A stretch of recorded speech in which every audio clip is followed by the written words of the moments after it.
हमने लोगों से कहा कि चलिए, और चलते जब कारवां चला गया, लेकिन इनके अनुमान को आप 1000 में दर्शा नहीं सकते हैं क्योंकि वो लाखों में था।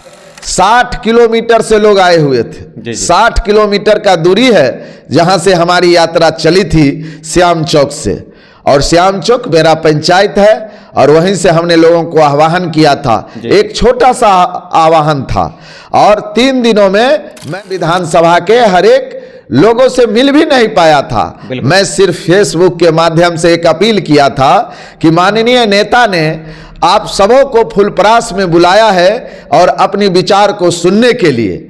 जो उन्होंने जननायक कर्पूरी ठाकुर के विचार और सिद्धांत को माननीय लालू प्रसाद यादव जी जो बढ़ा रहे हैं, उन्हीं के पुत्र और बिहार के युवाओं के दिल के धड़कन, नौजवानों के दिल और किसान मजदूरों की आवाज माननीय तेजस्वी प्रसाद यादव जी के आह्वान पर और हम लोगों के नेतृत्व में हजारों हजार की संख्या में फुलपरास की धरती पर जाके एक लकीर खजौली विधानसभा मधुबनी जिला में खींचा, और सिर्फ मधुबनी जिला ही नहीं पूरे बिहार में अपना एक स्थान रखा। कल जननायक कर्पूरी ठाकुर जयंती समारोह फुलपरास के अंदर, पूरा फुलपरास कहीं ना कहीं मिथिलांचल पूरा का पूरा तेजस्वी में हो गया। उसी कड़ी में एक नाम उभर के आया, बृज किशोर यादव, जिनका जलसैलाब लगभग 400 से 500 गाड़ी का काफिला फुलपरास की धरती को बिगुल सी फूंक दिया। हम जानेंगे, हमारे साथ मौजूद है राजद के नेता बृज किशोर यादव जी। वे खजौली विधानसभा से प्रत्याशी भी रह चुके हैं। क्या कहना चाहेंगे इस सभा के बारे में और साथ ही साथ आने वाले 2025 के आगामी विधानसभा चुनाव के बारे में? बहुत बहुत स्वागत है आपका मधुबनी हलचल न्यूज और प्रभात टाइम्स में। आपका भी बहुत बहुत धन्यवाद। क्या कहना चाहेंगे, कल जो समारोह रखा गया फुलपरास की धरती पे, आपका जो काफिला आया तो लाखों की भीड़ में लोग बृज किशोर यादव के नाराएं गूंजने लगी। निश्चित तौर पर माननीय नेता श्री तेजस्वी प्रसाद यादव जी का एक वैचारिक विचार था कि जननायक का जन्म शताब्दी समारोह फुलपरास की धरती पर बनाया जाए, क्योंकि फुलपरास उनका कर्म भूमि रहा है। जन्मभूमि समस्तीपुर पितौझिया रहा तो कर्म भूमि फुलपरास रहा है। इसीलिए दुनिया को मैसेज देना चाहते थे माननीय नेता कि जन्मभूमि से कहीं बड़ा है कर्म भूमि। इसीलिए उन्होंने कर्म भूमि पर आकर एक भव्य समारोह का आयोजन किया, जिसमें जननायक के विचार को, जननायक के वसूल और सिद्धांत को जो आगे बढ़ा रहे हैं माननीय नेता तेजस्वी प्रसाद यादव जी, उनको सुनने के लिए हजारों हजार लाखों लाखों की भीड़ वहां उमड़ी थी, जिसमें एक खजौली विधानसभा से भी आम जन, गरीब, किसान, मजदूर, छात्र, नौजवान आए हुए थे माननीय नेता को सुनने के लिए। बिल्कुल। लेकिन सबसे थोड़ा सा अलग इसलिए था कि हजारों हजार की संख्या में लोग आए हुए थे, और माननीय नेताजी को भी दिल से आभार हम व्यक्त करना चाहते हैं, जिन्होंने अपने एक छोटी सी बधाई में खजौली के उन तमाम लोगों को बधाई दिए हैं जिन्होंने कल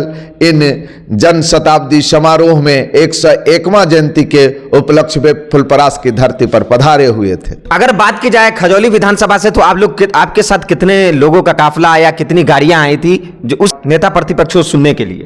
इसका कोई अनुमान नहीं रहा। जितने लोग वहां सभा में पहुंचे, उससे कहीं ज्यादा लोग खुटौना के जाम में फंस गए, और उससे कहीं ज्यादा लोग घर पर ही रह गए, क्योंकि मौसम जो अभी है बहुत कम ही समय में, सवेर के समय में वर्षा की तरह टिप टिप मौसम बदला था और बारिश जैसे माहौल बन गया था।